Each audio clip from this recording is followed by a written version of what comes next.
Salam hari baik kepada seluruh mitra Regenesis di seluruh Indonesia. Hari ini akhirnya kita bisa berjumpa kembali dalam acara Regenesis Talk. Dan tentu saja kalau kita melihat beberapa saat waktu yang lalu di masa pandemi banyak sekali hal yang terjadi. Dan salah satunya adalah Regenesis dipercaya untuk menjadi narasumber di beberapa event nasional ataupun internasional. Tentu saja ini adalah hal yang menarik karena yang dibahas adalah seputar bagaimana kita mensiasati pandemi ini menjadi sebuah opportunity. Dan yang pertama di sini sudah hadir bersama kita dengan Insinyur Emy Noviawati selaku Sales dan Marketing Direktur PT Regenesis Indonesia untuk men-sharing apa yang sudah dikemukakan pada saat event nasional dan internasional tersebut. Dan selamat pagi Bu Emy, apa kabar? Baik, pagi Gita, pagi mitra kerja Regenesis, salam sehat. Semoga kita semua selalu diberikan kemudahan dalam menjalankan pekerjaan sehari-hari, terutama di dalam bisnis estetik yang luar biasa, yang tidak tergoyahkan sekalipun di masa pandemi. Wah, amin, amin, amin. Dan berbicara mengenai pandemi nih Bu, kita sudah hampir 2 tahun pandemi, mungkin kita bisa bilang ini sekarang memasuki periode pasca pandemi. Nah, yang saya ingin tanyakan adalah apa sih Bu perubahan lifestyle dari masyarakat Indonesia yang sekiranya bisa men-trigger kebutuhan akan aesthetic treatment? Nah, ini apa saja Bu yang terjadi selama 2 tahun ini? Ya. Jadi menurut saya lifestyle ini perubahan bukan hanya terjadi di Indonesia, tetapi juga hampir di seluruh bagian dunia. Yang pertama-tama mungkin ya karena kita mostly work of home ya, WFH ya, work from home, kemudian mall tutup, kemudian ya kita pastinya sekalipun tetap di rumah, kita mau tetap melakukan perawatan kulit ya, tetap melakukan perawatan kulit, perawatan tubuh ya.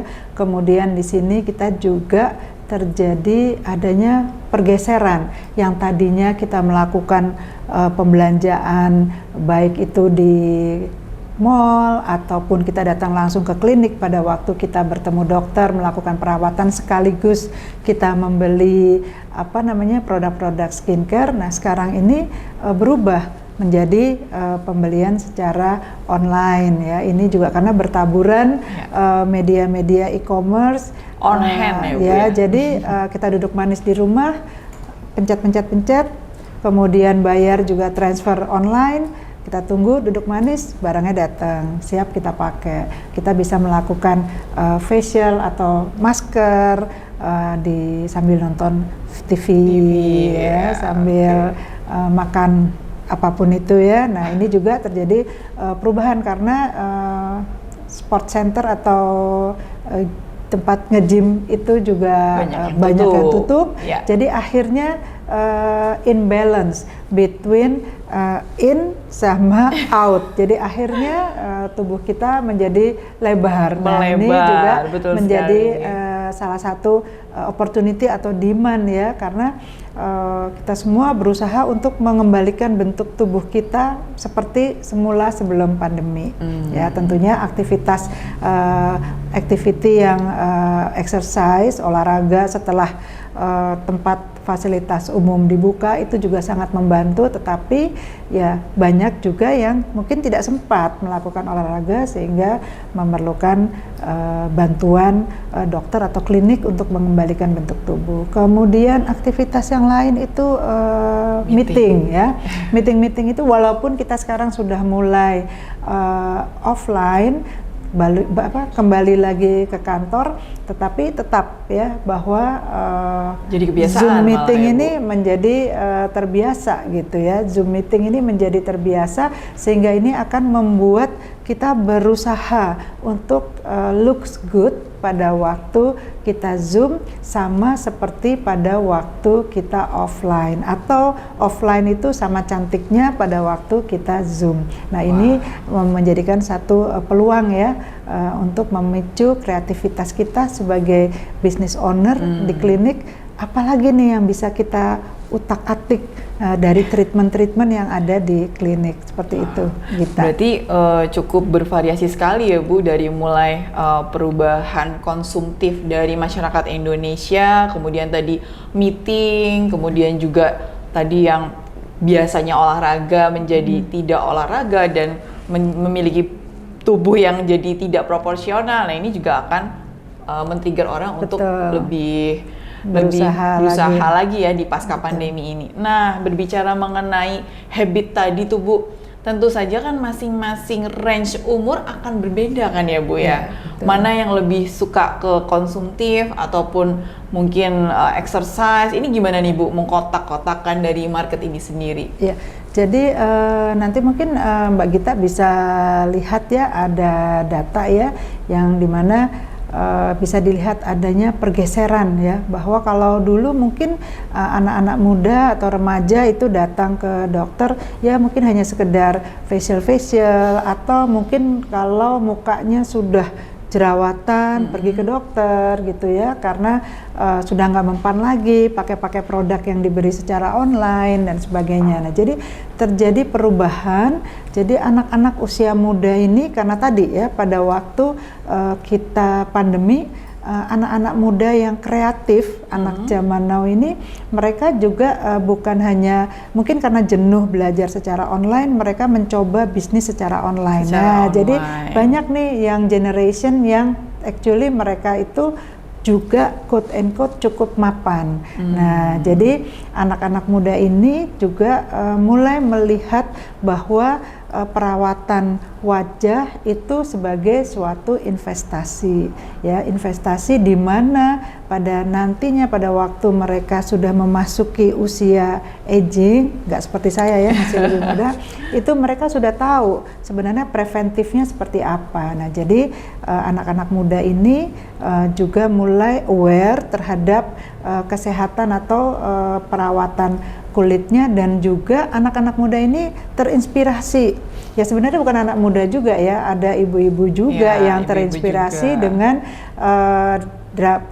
aktor-aktor K-pop ya, singer dari Korea ya, di mana mereka menginginkan kulit yang glowing, hidung yang lancip, muka yang V. Nah, ini juga menjadikan opportunity juga ya, kita bisa melihat kemudian juga dengan gaya berpakaian ya, dan ini juga bisa kita lihat ya bahwa kecenderungan berpakaian itu berarti ada opportunity ya, bahwa pasti kita mau terlihat kulitnya itu juga bersih, bright ya, tidak ada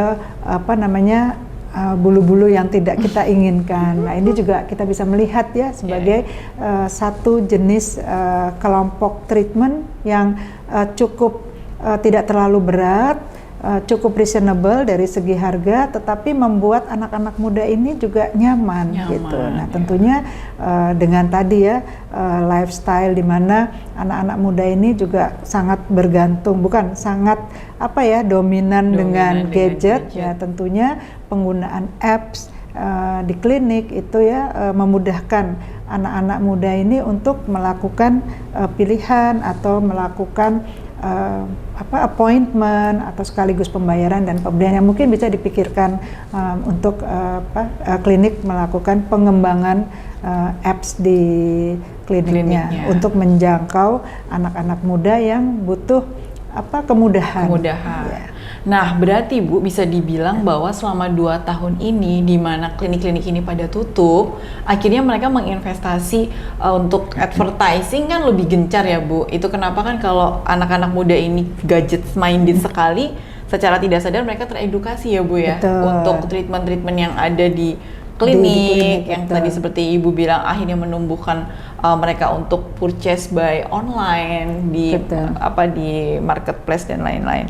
Nah, selanjutnya Bu, bagaimana sih kita bisa mensiasati dari apa yang terjadi perubahan pada saat pandemi ini ke strategi di klinik nih Bu? Ya. Oke. Jadi sekarang boleh dibilang kita sudah tidak terlalu, kita tetap waspada dengan COVID ya, prokes tetap dijalankan, Tetapi yang perlu dilakukan adalah kita betul-betul melihat, kita menganalisa dan mengevaluasi posisi klinik kita saat ini. Berapa jumlah pasien, mana yang masih loyal, kemudian golongan pasiennya itu yang usia berapa, kemudian treatment-treatment favorit yang masih diminati setelah klinik mulai kembali normal itu seperti apa.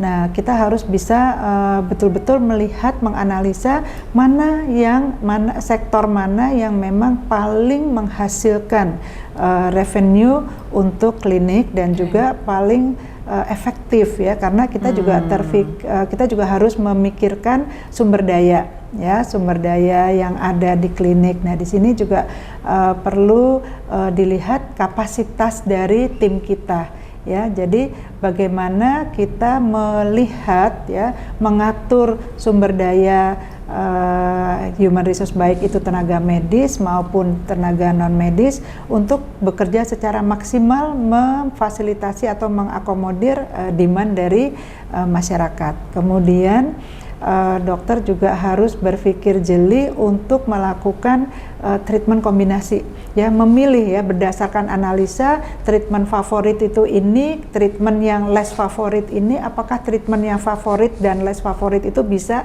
digabungkan untuk memberikan extra benefit untuk pasien. Ya tentunya kita tidak mengandalkan promo, karena kita tidak mau lagi klinik kita dikenal dengan promo, dan tentunya di masa pandemi ini kemarin di masa pandemi kita agak berat ya dengan cash flow. Tentunya di saat sekarang kita akan mengejar investasi atau cash flow yang kemarin agak berantakan. Nah, di sini perlu kejelian untuk melihat lagi mana pos-pos yang perlu dikurangin gitu, treatment-treatment mana yang memang bisa di branding ulang gitu, dikombinasikan dengan treatment, atau dokter mana nih yang menjadi dokter favorit, atau terapis mana yang menjadi terapis favorit. Mungkin kita bisa melakukan branding, engagement dengan pasien-pasien, loyal pasien kita melalui dokter dan staf yang menjadi favorit dari pasien. Tentunya kembali lagi kita melakukan edukasi, bukan dengan melakukan promo besar-besaran, tetapi edukasi mengapa treatment ini harus diambil, mengapa treatment ini baik dikombinasikan dengan treatment yang lain, seperti itu. Oke, berarti banyak sekali ya Bu yang bisa sebenarnya kita lakukan. Nah, hanya saja nih Bu, tentu saja treatment-treatment yang sudah ada di klinik, orang-orang kan kadang sudah mengerti ya Bu, sudah udah biasa. Nah, bagaimana sih Bu untuk menyiasati untuk menjadikan orang tuh terlihat, oh ini kok beda ya, beda ya, itu gimana tuh Bu? Jadi kita bisa membuat semacam